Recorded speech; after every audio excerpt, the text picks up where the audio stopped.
A Book About Jesus by Denis Fortin. Denis Fortin, Ph.D., is a professor of historical theology and a former dean of the Seventh-day Adventist Theological Seminary of Andrews University, Berrien Springs, Michigan, United States. He also serves as the teaching pastor of One Place Fellowship at Andrews University. Since its appearance at the end of the first century, even to this day, the book of Revelation has generated some great interest and a multitude of interpretations. Why was this book written? How do we interpret it? And what does it say to us today? A time of persecution. Revelation is written in the style of a letter addressed to a group of 7 churches in Asia Minor in the 1st century AD. These Christians in Asia Minor, today Western Turkey, were suffering persecution because they did not participate in Roman cults and other pagan social activities. The rumors and false reports circulated about them made their lives difficult and troubled. These first century believers therefore needed encouragement, and this encouragement came in the form of a complex letter whose intricate symbols and imagery have challenged readers for 2,000 years. Yet its major themes are easily understood and have provided hope to those facing persecution for their faith. A promise of hope. Part of the purpose of the book of Revelation is to announce that the return of Christ will be very soon.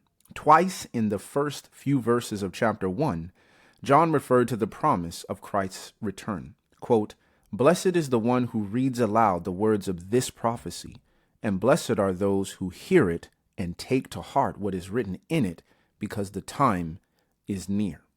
End quote. Quote, "Look, he is coming with clouds, and every eye will see him, even those who pierced him, and all peoples on earth will mourn because of him." End quote. In light of this promise, Revelation is an invitation to remain strong and faithful to Jesus. Even if the future may appear gloomy and hostile, the book tells us that God in Christ will always be with his people. Apocalyptic symbols. How, though, does one interpret the book's symbols and imagery? Revelation offers clues that can help us understand them. First, John used a multitude of well-known Old Testament symbols, images, and allusions. For example, John twice referred to 144,000 faithful people of God. The number is highly symbolic, with references to the people of Israel in the wilderness during the Exodus. The number 144,000 is 12 times 1,000. 12 is the perfect number of God's covenant people. There were 12 sons of Jacob who formed the 12 tribes of Israel. There were 12 apostles who formed the new covenant people of the Messiah. The New Jerusalem has 12 pearly gates named after the 12 tribes of Israel, and 12 foundations named after the 12 apostles. This group of 144,000 also sings the song of Moses, an allusion to Exodus 15, when God's people were rescued miraculously from the clutches of Pharaoh. The book uses the symbols of locusts and trumpets, also allusions to the Exodus. Revelation refers to geographical places very familiar in the Old Testament: Sodom, Egypt, Mount Zion, Babylon, the river Euphrates, and Armageddon. It refers symbolically to Old Testament people as well, such as Jezebel, King David, the prophet Balaam, and the Moabite king Balak. Revelation also has links to another apocalyptic book, Daniel. The first beast of Revelation 13 is a composite of the 4 beasts of Daniel 7. Meanwhile, the image to the beast, also in chapter 13, echoes the story of the 3 Hebrews and the fiery furnace of Daniel chapter 3. What then is the purpose of these symbols? They were intended to build the reader's faith, knowing that God's acts of salvation in the future will be very much like God's acts of salvation in the past. The powerful and faithful God who did marvelous acts for his people in the Old Testament is the God who is doing the same for them now, and is the God who gives his people the certainty of his promises concerning their future as well. A Roman context. We must also keep in mind that the setting of the book is in Asia Minor at the time of the Roman Empire. The language and imagery were intended to make sense to the original readers. Some references to Jesus are shaped in the form of a challenge to well-known pagan deities. The description of Jesus as holding the keys of death and Hades in Revelation 1, verse 18, is an unmistakable reference to the goddess Hecate, a Greek deity who was thought to possess the keys to the gates of heaven and Hades. Clearly, Jesus is assuming the roles ascribed to pagan gods. The description of the New Jerusalem at the end of the book is reminiscent of Roman plans for an ideal and safe city. In Revelation 6, the first 4 seals depict 4 riders on horses going out to conquer and cause evil. This was a familiar image for first-century Romans, whose coins depicted the emperor riding on a horse. Jewish and Christian readers would have understood these symbols, coming from the Old Testament and from the Greek and Roman world of the first century, as teaching them that their faith transcends their immediate context and that they can have hope amid trial and tribulation. The perfect number. Another key point in a study of the book of Revelation is its literary structure. The number 7 plays a very prominent role. For example, Revelation is a succession of 7 symbolic scenes, each introduced by a reference to the ancient Hebrew sanctuary services. The Hebrew sanctuary was a reflection of God's abiding place in heaven. The sanctuary was built in 3 sections: an exterior courtyard with an altar for burnt offerings, and a tent divided into 2 parts. The first part of the tent was the holy place with 3 pieces of furniture: a 7-branched candlestick or menorah, a table for bread, and an altar of incense. The second part was the most holy place, which guarded the Ark of the Covenant with the 10 Commandments. These pieces of furniture symbolized various aspects of the priest's intercession on behalf of God's people and Jesus' intercession for us. Most of these symbols are present in Revelation and introduce 7 different sections of the book. Number 1. The first section, chapters 1 to 3, with the letters to the 7 churches, chapters 2 and 3, is introduced by a vision of Jesus walking among 7 candlesticks, chapter 1, a visual reference to the 7-branched menorah in the Hebrew sanctuary. Number 2, this is followed by a vision of the heavenly throne room and the opening of the 7 seals. Number 3, the next section is the vision of the 7 trumpets, which is introduced by a vision of an angel offering incense at the altar. Number 4, the 4th section is introduced with a vision of the most holy place and its Ark of the Covenant, and is followed by the conflict between the woman and the dragon, the beast from the sea and the earth, and the 3 angels' messages. The 5th section is introduced with a vision of the heavenly temple, out of which come 7 angels with the 7 last plagues of God's wrath. Number 6, the 6th section begins with a scene of rejoicing and praising in heaven, followed by the coming of Christ on a white horse and the end of the great conflict between good and evil. And number 7, the 7th and last section begins with a vision of a new heaven and introduces the new earth and the new Jerusalem. Each of these sections begins with a sanctuary scene or heavenly scene that marks the development of some historical and symbolic representation of God's response to the problem of evil. The scenes also move from the holy place to the most holy place to finally encircle the entire celestial host of angels and God's new throne in the New Jerusalem. These scenes keep our focus on heaven as the center of all divine activities.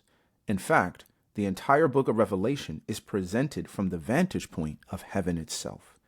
We note that all divine actions on earth are preceded by scenes of divine actions in the heavenly temple. What, however, does all this amazing imagery mean? A revelation of Jesus. The first words of the book make it clear. This book is about Jesus. Quote, the revelation from or of Jesus Christ, which God gave him to show his servants what must soon take place. End quote. The expression used here means that the book is from Jesus or about Jesus or both. A special revelation of Christ is the center of the book of Revelation. It has become customary in many studies of the book of Revelation to attempt to decode all the symbols and find their clear application in biblical history, church history, or current world events. It is not unusual to read about interpretations that focus on the role of Islam in end-time prophecies. Others limit their interpretations to schemes from earlier periods of history and focus on the Roman Empire and how it fulfilled these symbols. Others see the fulfillment of these symbols in conflicts between the medieval church and political powers that it often clashed with. Yet, these schemes are often missing a major point of what this book is about. This is a revelation from Jesus and about Jesus, about his role in these events and the consummation of history and how the problem of evil will be resolved. Before this book tells us symbolically what future events will be, it tells us what Jesus has done for his people's salvation in the past and what he will do in the future as well. In chapter 1, Jesus is the Alpha and Omega, the beginning and the end of all things and of the plan of redemption. In the letters to the 7 churches, Jesus reminds them that he is with them and promises rewards to the overcomer. Each reward is an aspect of the redemption Jesus is more than willing to give to those who are faithful. Chapter 4 details Jesus' throne in heaven, and in chapter 5, Jesus is the Lamb who was slain and is worthy to, quote, receive power and wealth and wisdom and strength and honor and glory and praise, end quote. In chapter 6, Jesus opens the seals of the book of the last events of Earth's history, and in chapter 7, Jesus assembles before the throne of God a large multitude of all those who will be saved because they have washed their robes and made them white in the blood of the Lamb. The outlook in chapters 8 to 11 looks very grim, while God's judgments are poured on the earth. But this devastation ends with a proclamation of the kingdom of the Messiah. In chapter 12, the woman gives birth to a child, Jesus, and his presence defeats the dragon. In chapter 13, while the 2 beasts attempt to enforce the worship of their image, those whose names are written in the Lamb's book of life are safe. In chapter 14, the Lamb stands on Mount Zion with the 144,000, redeemed, and declares the threefold message that prepares them to stand there. In chapter 15, the redeemed are singing the song of Moses and of the Lamb. In chapters 16 to 18, during the 7 last plagues and the destruction of Babylon, war is waged against the Lamb and his people. But the Lamb will triumph because he is King of kings and Lord of lords. In chapter 19, a great multitude shouts praises to God as he invites all the redeemed to come to the wedding supper of the Lamb. Jesus is the faithful and true witness riding on a white horse, and with the armies of heaven, he comes to earth to wage one last battle against God's enemies. In chapter 20, the redeemed reign with Christ for 1,000 years. In chapter 21, the Lamb brings the New Jerusalem down from heaven on a restored new earth. Finally, in chapter 22, a river of life flows from the throne of God and of the Lamb. And Jesus presents himself, quote, look, I am coming soon. My reward is with me, and I will give to each person according to what they have done. I am the Alpha and the Omega, the first and the last, the beginning and the end. Blessed are those who wash their robes, that they may have the right to the tree of life and may go through the gates of the city. I, Jesus, have sent my angel to give you this testimony for the churches. I am the root and the offspring of David and the bright morning star. End quote. This book is about Jesus, the Lamb of God slain for the redemption of his people. It is a book about hope and God's faithfulness. So the invitation is given to all readers today, quote, the Spirit and the bride say, come. And let the one who hears say, come. Let the one who is thirsty come. And let the one who wishes take the free gift of the water of life. End quote. Heed the invitation. Come. For bibliographical and biblical references on this article, and for much more content for pastors and church leaders, please visit ministrymagazine.org.